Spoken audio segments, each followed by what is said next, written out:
Welcome back to Trading 360. I'm Nicole Pedalides. We're live, we're back. It's a new year and we're glad you're with us. So it's time for the ever popular Big Three. People love to look at this. 3 stocks, 3 charts, 3 trades. Kevin Green will take us through the charts. Here to take us through the trades, Alan Knuckman, Chief Market Strategist at bullseyeoption.com. Great to see you both. Happy New Year.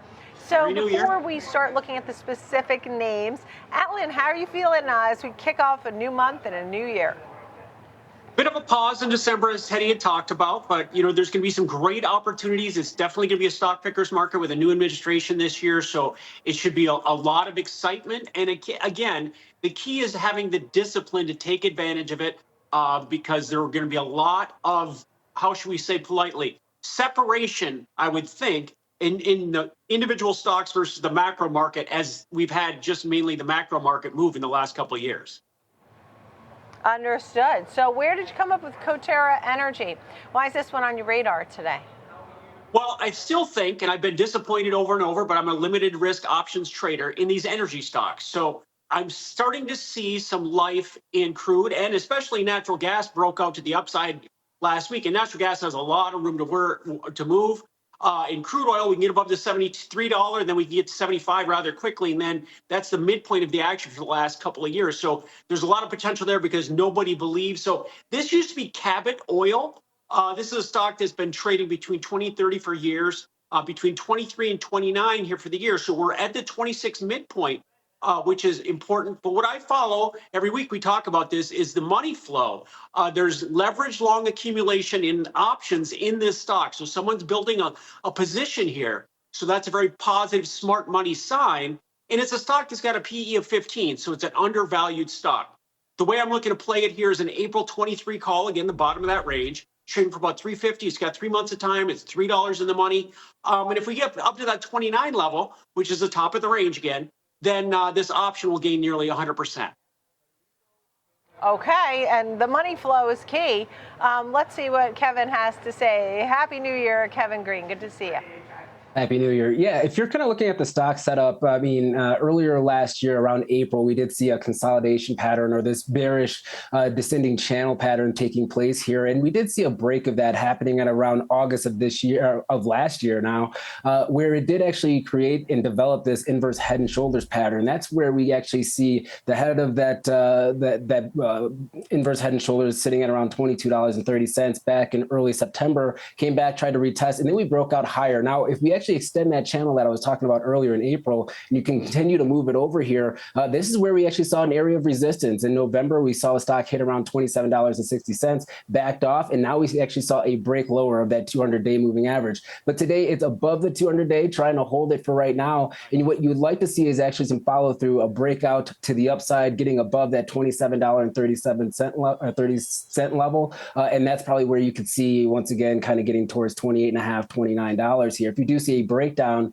you would see that point of control on the volume profile sitting at around $24.30 as your area of support. RSI, for the most part, is making higher lows. It is still in a bullish trend, but that MACD is really what I'm keeping my eye out on, and I'm sure Alan is doing the same thing. When you see that MACD cross the 12 EMA above the 26 EMA, Nicole, it also does usually coincide with prices moving higher, and we actually did just see that cross around 2 trading sessions ago. So for the most part, this is actually a bullish setup, but it does have to get above some of these key areas of resistance. A lot of volume here as well. Let's see what's actually going to happen with this name, with some of the bullish enthusiasm for energy over the next couple of weeks.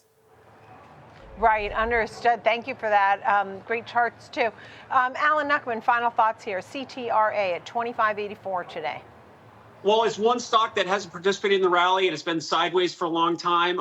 Risk reward is all on its side. Asymmetrical risk reward, because I think there is always the opportunity for the energy markets to get a spark because everybody's been left out for so long. So a limited risk in the money option, being long from 23 is a position to be in for my personality.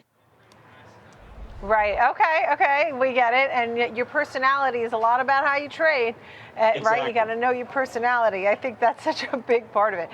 Let's talk about Birkenstocks. When you look at BIRK, tell me a little bit about this name.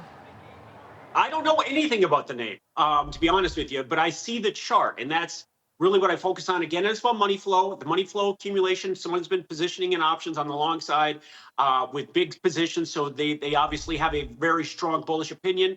In the big picture, it's been between 45 and 55 for 4 months, and it broke out. Well, now it's come back to that breakout, as markets often do. Now, that 45 to 55, that target's 65.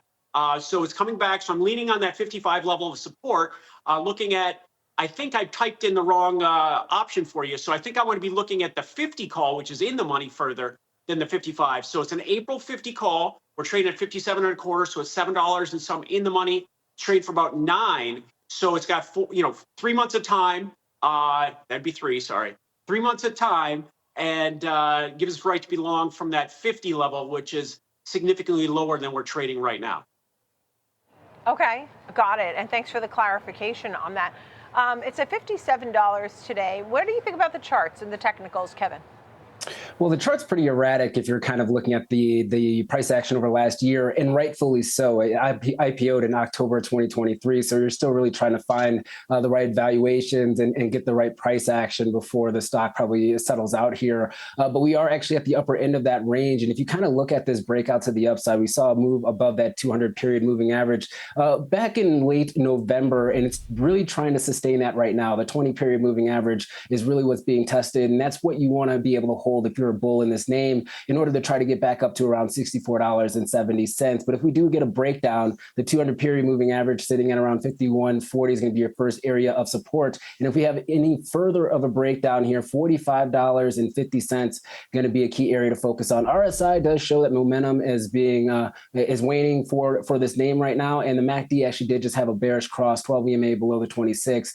This is a volatile stock here, Nicole. Not a lot of price action or price discovery, obviously, since the IPO here. So this is going to be one that you got to kind of hold on and look for the further vision from the fundamentals rather than maybe a lot of the technicals. The technicals are trying to tell you maybe a little bit of a cooling off period, but the fundamentals, once again, is pretty volatile on a quarter by quarter basis, which is really what's fueling a lot of this, gappy type of price action over the last year.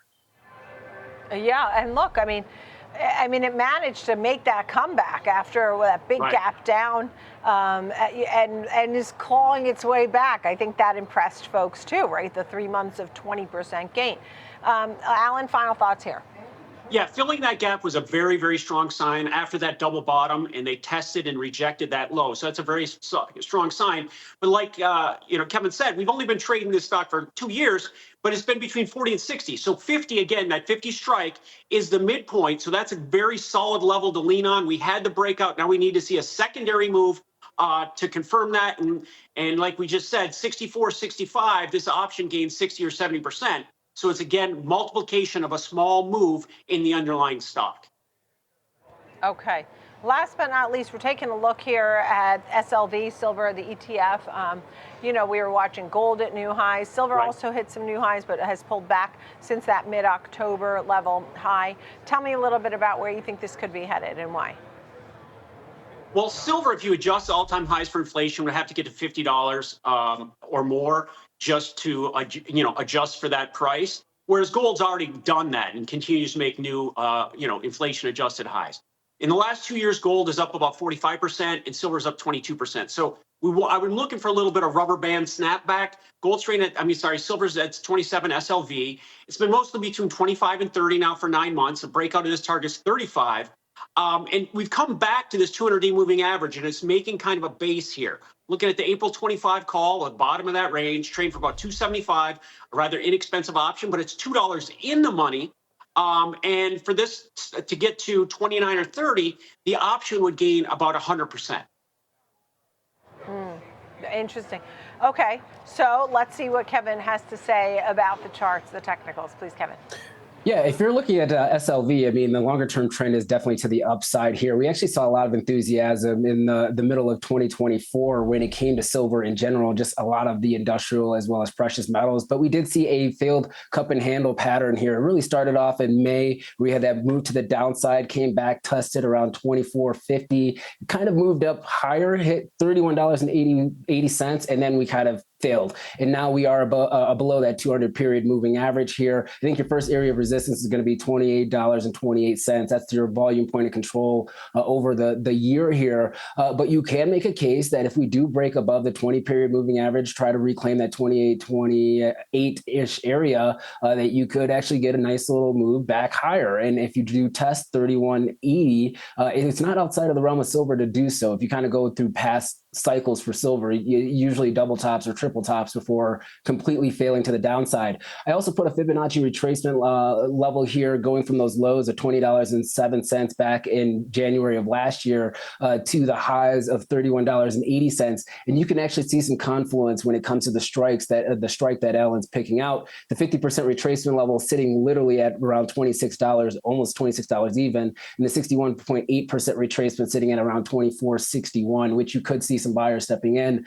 MACD is the key when it comes to silver. Silver trades on more of a technical basis than probably any other commodity product out there. And when you see the crosses, bullish crosses to the upside, 12 above the 26, you see some buyers actually stepping in. Price moves higher. And the inverse of that, 12 below the 26, you see some selling taking place here. I would also look at that MACD and look at that 12 VMA cross to give you that first signal that a bullish trend is going to take place here. And the last thing I will say, you love silver, Nicole, when no one else loves silver. That's when you try to get in. And that's what a lot of commodity traders try to do. So you can make that case. Well, that's how you got to do it with everything. That's what you got to do with everything, right? I mean, especially silver, though. Kevin is 100% right. Especially silver. We've got it. When people hate it, that's when you want to be loving it. Right. Okay. Okay, gentlemen, great to see you both for the big three today. A nice look there at three great names. Thank you very much.